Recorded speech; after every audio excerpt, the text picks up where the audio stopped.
have one more job tonight.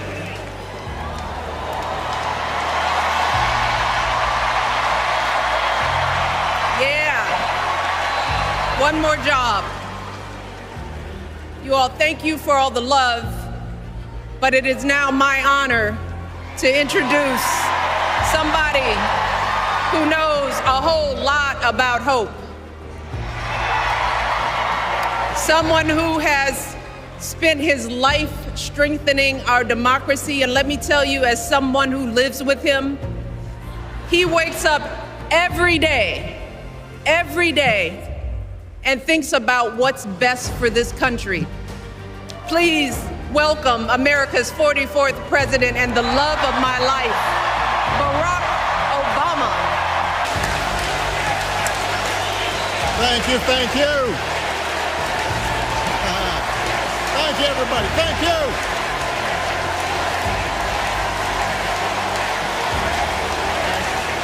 Thank you. All right, that's enough. Thank you. Chicago, it's good to be home. It is good to be home, and I don't know about you, but I'm feeling fired up.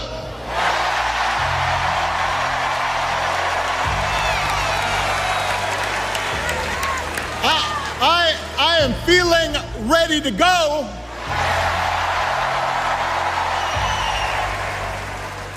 Even if I am the only person stupid enough to speak after Michelle Obama.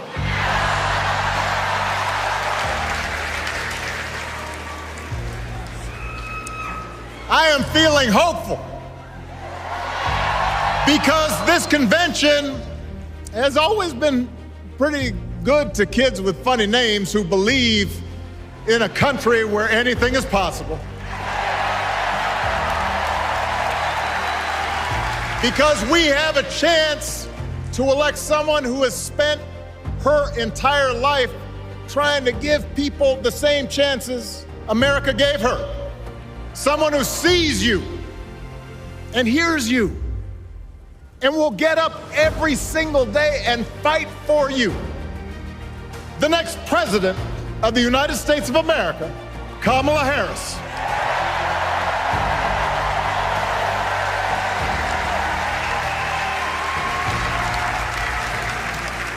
It's been 16 years since I had the honor of accepting this party's nomination for president. And I know that's hard to believe because I have not aged a bit. But it's true. And looking back, I can say without question that my first big decision as your nominee turned out to be one of my best. And that was asking Joe Biden to serve by my side as vice president.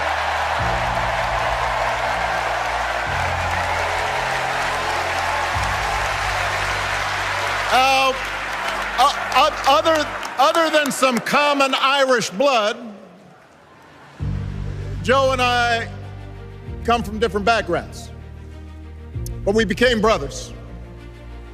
And as we worked together for 8, sometimes pretty tough years, what I came to admire most about Joe wasn't just his smarts, his experience.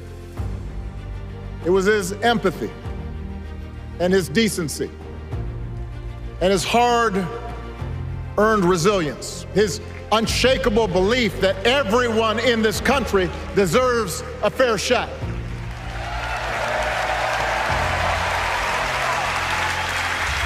And over the last 4 years, those are the values America has needed most.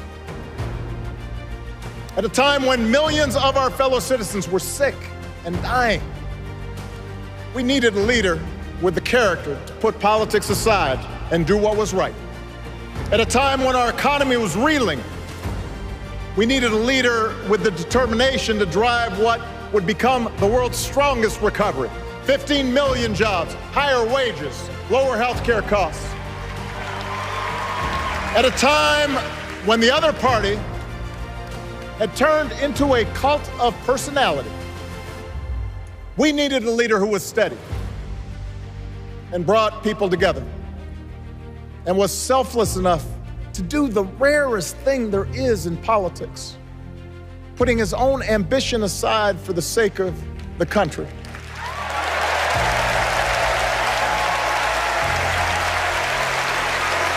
History will remember Joe Biden as an outstanding president who defended democracy at a moment of great danger. And I am proud to call him my president, but I am even prouder to call him my friend.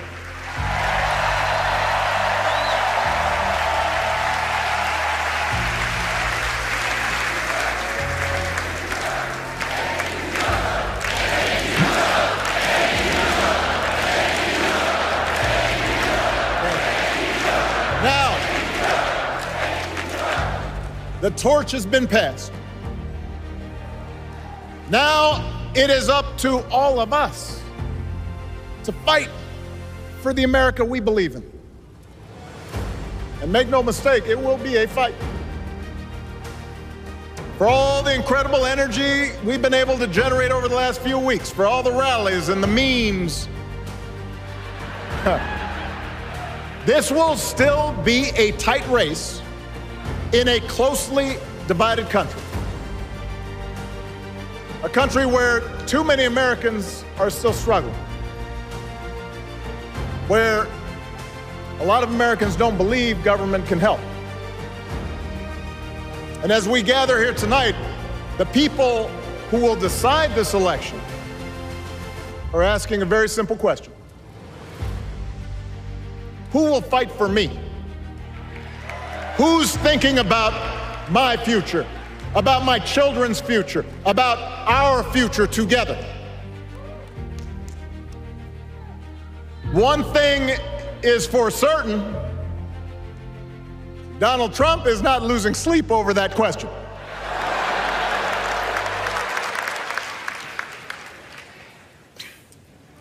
Here's a 78-year-old billionaire who has not stopped whining about his problems since he rode down his golden escalator 9 years ago.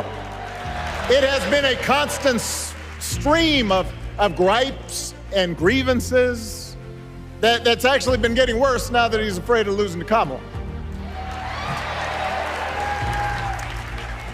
There's the childish nicknames, the crazy conspiracy theories, this weird obsession with crowd sizes.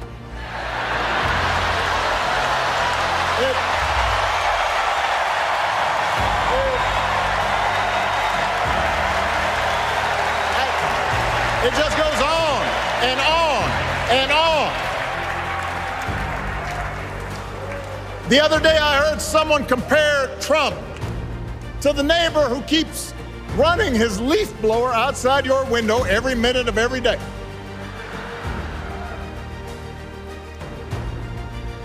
Now, from a neighbor, that's exhausting.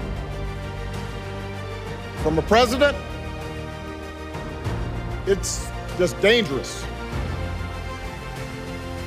The truth is, Donald Trump sees power as nothing more than it means to his ends. He wants the middle class to pay the price for another huge tax cut that would mostly help him and his rich friends. He killed a bipartisan immigration deal written in part by one of the most conservative Republicans in Congress that would have helped secure our southern border because he thought trying to actually solve the problem would hurt his campaign. He doesn't, do not boo, vote.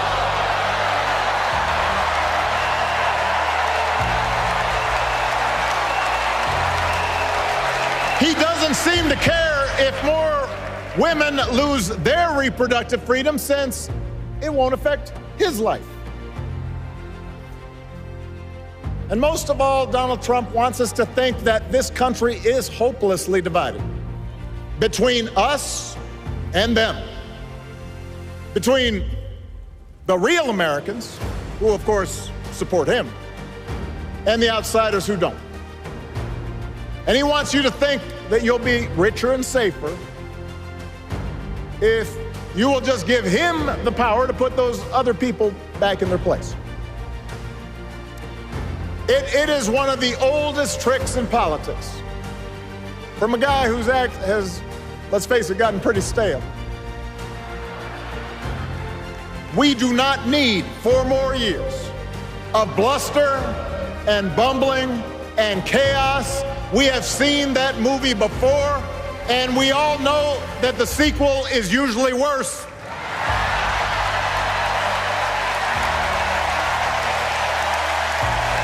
America's ready for a new chapter. America's ready for a better story. We are ready for a President Kamala Harris.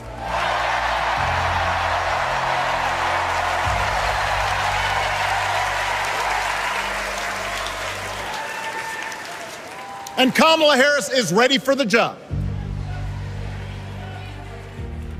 This is a person who has spent her life fighting on behalf of people who need a voice and a champion.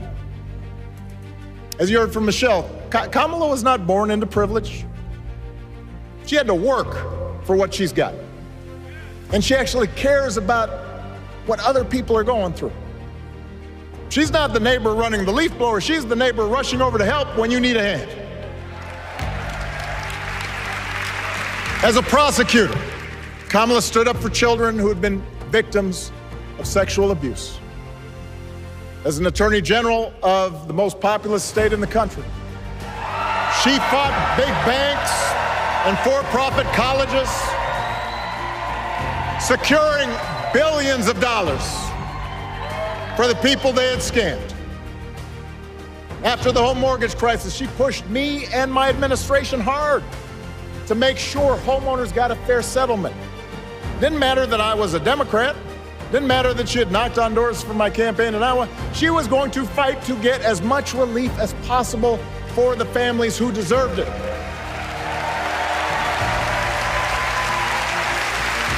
As vice president, she helped take on the drug companies to cap the cost of insulin, lower the cost of health care, give families with kids a tax cut.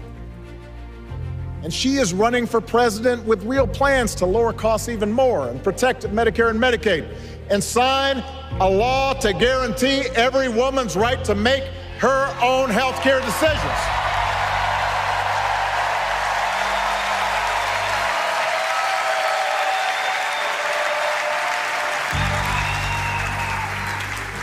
In other words, Kamala Harris won't be focused on her problems.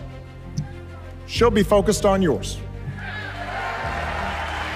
As president, she won't just cater to her own supporters and punish those who refuse to kiss the ring or bend the knee.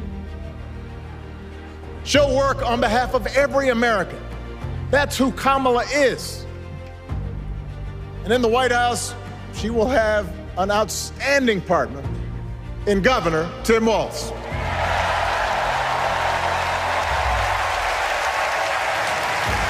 Let me tell you something.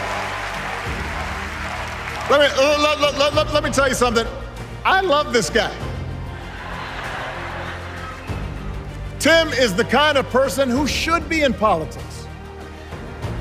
Born in a small town, served his country, taught kids, coached football, took care of his neighbors. He knows who he is, and he knows what's important. You can tell those flannel shirts he wears don't come from some political consultant. They come from his closet, and they have been through some stuff.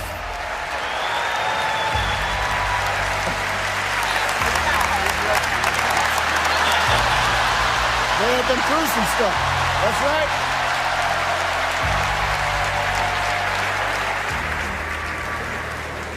right. Together, Kamala and Tim have kept faith with America's central story.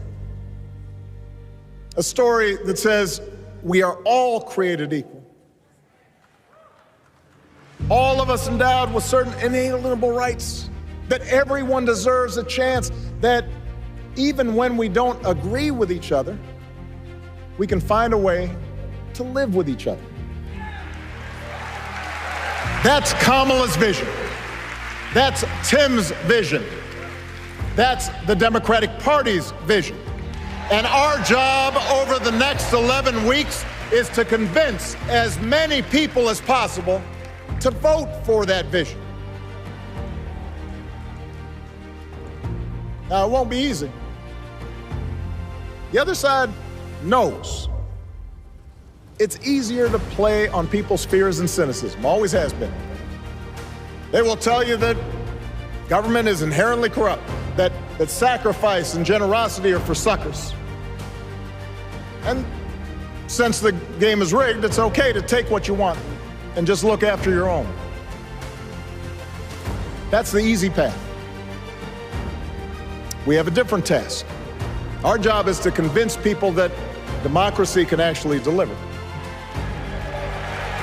And in doing that, we can't just point to what we've already accomplished.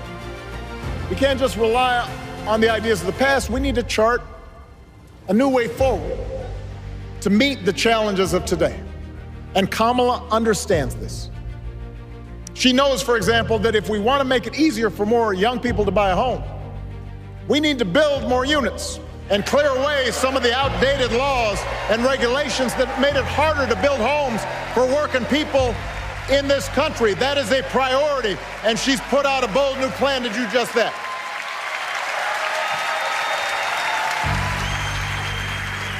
On health care, we should all be proud of the enormous progress that we've made through the Affordable Care Act, providing millions of people access to affordable coverage, protecting millions more from unscrupulous insurance practices. I noticed, by the way, that since it's become popular, they don't call it Obamacare no more.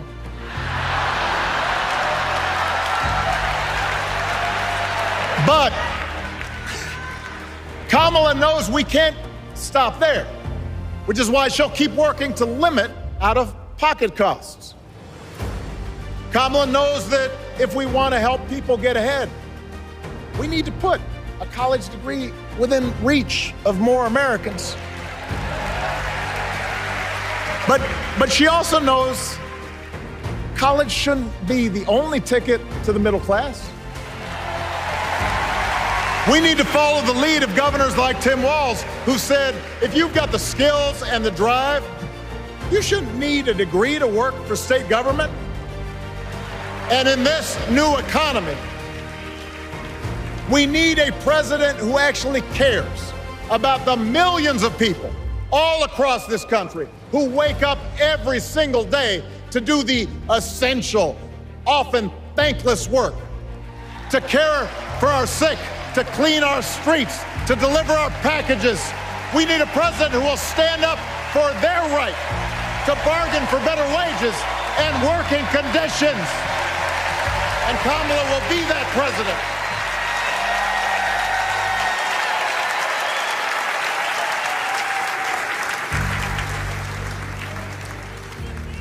Yes, she can.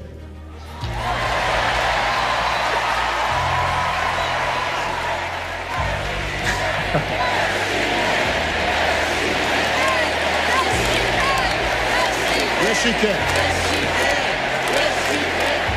A Harris-Walz administration can help us move past some of the tired old debates that keep stifling progress. Because at their core, Kamala and Tim understand that when everybody gets a fair shot, we are all better off. They understand that when every child gets a good education, the whole economy gets stronger. When women are paid the same as men for doing the same job, all families benefit.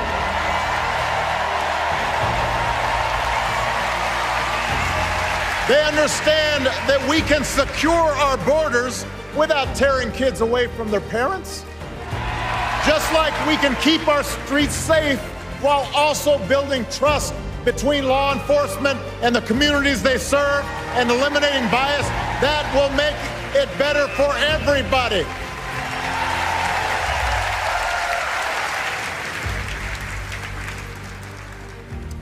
Donald Trump and his well-heeled donors, they don't see the world that way. For them, one group's gains is necessarily another group's loss. For them, freedom means that the powerful can do pretty much what they please, whether it's fire workers trying to organize a union or put poison in our rivers or avoid paying taxes like everybody else has to do. Well, we have a broader idea of freedom. We believe in the freedom to provide for your family if you're willing to work hard. The freedom to breathe clean air and drink clean water and send your kids to school without worrying if they'll come home. We believe that true freedom gives each of us the right to make decisions about our own life, how we worship, what our family looks like, how many kids we have, who we marry. And we believe that freedom requires us to recognize that other people have the freedom to make choices that are different than ours. That's okay.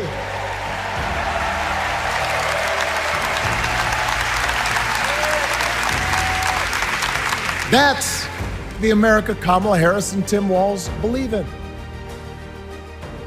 An America where we, the people, includes everyone. Because that's the only way this American experiment works. And despite what our politics might suggest, I think most Americans understand that. Democracy isn't just a bunch of abstract principles and dusty laws in some book somewhere. It's the values we live by. It's the way we treat each other, including those who don't look like us, or pray like us, or see the world exactly like we do.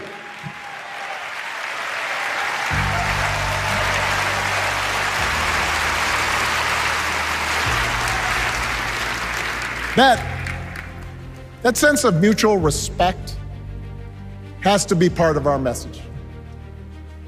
Our politics have become so polarized these days that all of us across the political spectrum seem so quick to assume the worst in others, unless they agree with us on every single issue.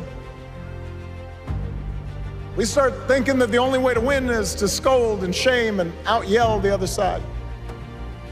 And after a while, regular folks just tune out, or they don't bother to vote. Now, that approach may work for the politicians who just want attention and thrive on division, but it won't work for us. To make progress on the things we care about, the things that really affect people's lives, we need to remember that we've all got our blind spots and contradictions and prejudices, and that if we want to win over those who aren't yet ready to support our candidates, we need to listen to their concerns and maybe learn something in the process. After all, if a parent or grandparent occasionally says something that makes us cringe, we don't automatically assume they're bad people. We recognize that the world is moving fast, that they need time and maybe a little encouragement to catch up. Our fellow citizens deserve the same grace we hope they'll extend to us.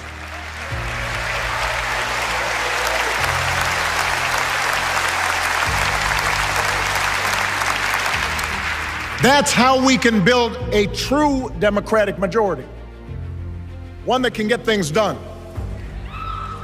And by the way, that does not just matter to the people in this country. The rest of the world is watching to see if we can actually pull this off.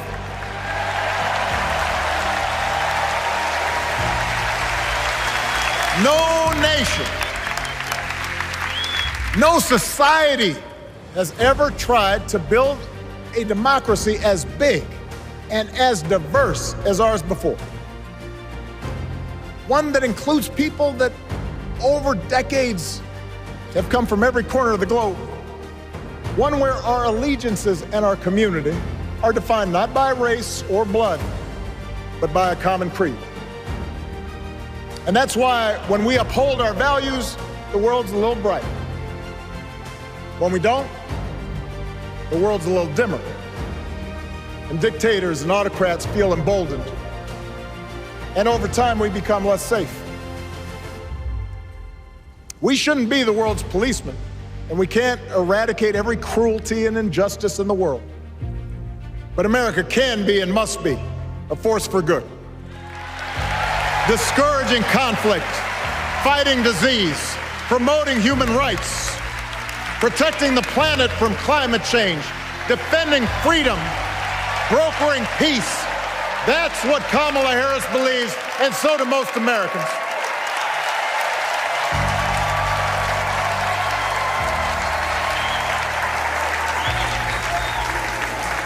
Now,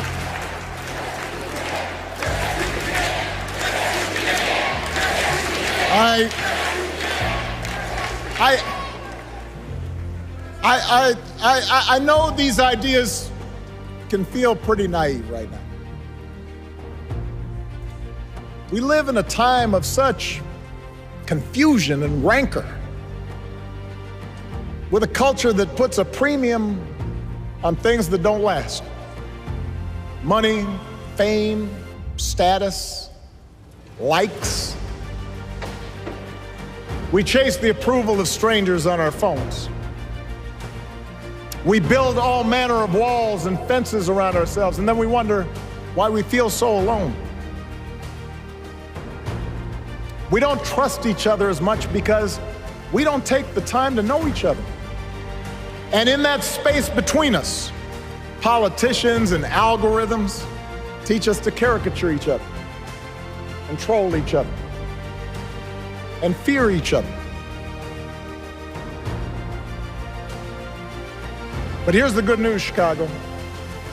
All across America, in big cities and small towns, away from all the noise, the ties that bind us together are still there. We still coach Little League and look out for our elderly neighbors. We still feed the hungry in churches and mosques and synagogues and temples. We share the same pride when our Olympic athletes compete for the gold. Because the vast majority of us do not want to live in a country that's bitter and divided. We want something better. We want to be better. And the joy and the excitement that we're seeing around this campaign tells us we're not alone. You know, I've spent a lot of time thinking about these past few months because, as Michelle mentioned, this summer we lost her mom, Ms. Marion Robinson. And I don't know that anybody has ever loved their mother-in-law any more than I love mine. Mostly it's because she was funny and wise and the least pretentious person I knew.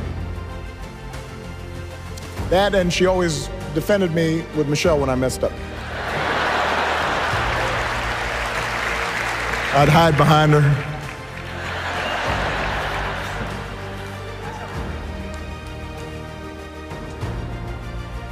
But I also think one of the reasons Mary and I became so close was she reminded me of my grandmother, the woman who helped raise me as a child. And on the surface, the two of them did not have a lot in common. One was a black woman from right here, south side of Chicago, right down the way. Went to Englewood High School.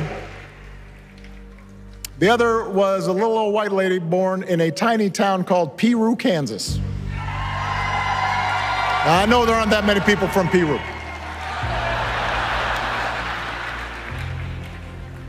And yet they shared a basic outlook on life. They were strong, smart, resourceful women, full of common sense, who, regardless of the barriers they encountered, and women growing up in the 40s and 50s and 60s, they encountered barriers. They still went about their business without fuss or complaint and provided an unshakable foundation of love for their children and their grandchildren. In that sense, they both represented an entire generation of working people who, through war and depression, discrimination and limited opportunity, helped build this country. A lot of them toiled every day at jobs that were often too small for them and didn't pay a lot. They willingly went without just to keep a roof over their families' heads, just to give their children something better. But they knew what was true. They knew what mattered. Things like honesty and integrity, kindness and hard work. They weren't impressed with braggarts or bullies. They didn't think putting other people down lifted you up or made you strong. They didn't spend a lot of time obsessing about what they didn't have. Instead, they appreciated what they did. They found pleasure in simple things. A card game with friends, a good meal, and laughter around the kitchen table. Helping others. And most of all, seeing their children do things and go places that they would have never imagined for themselves.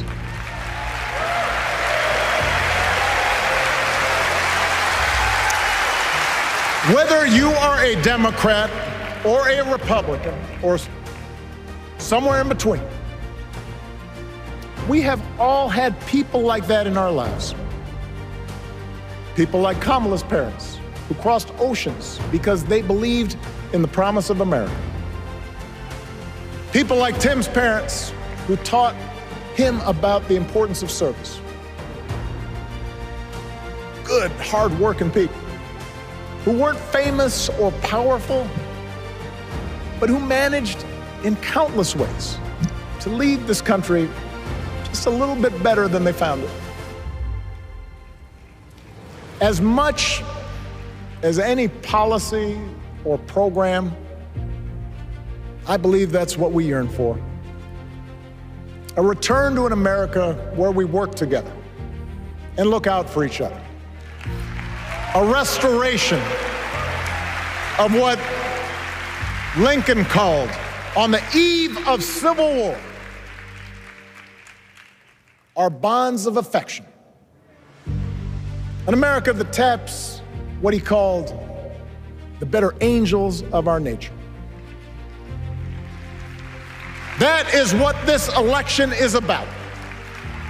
And I believe that's why if we each do our part over the next 77 days, if we knock on doors, if we make phone calls, if we talk to our friends, if we listen to our neighbors, if we work like we've never worked before, if we hold firm to our convictions, we will elect Kamala Harris as the next president of the United States, and Tim Walz as the next vice president of the United States. We will elect leaders up and down the ballot who will fight for the hopeful, forward-looking America we all believe in. And together, we too will build a country that is more secure and more just, more equal, and more free. So let's get to work. God bless you. And God bless the United States of America.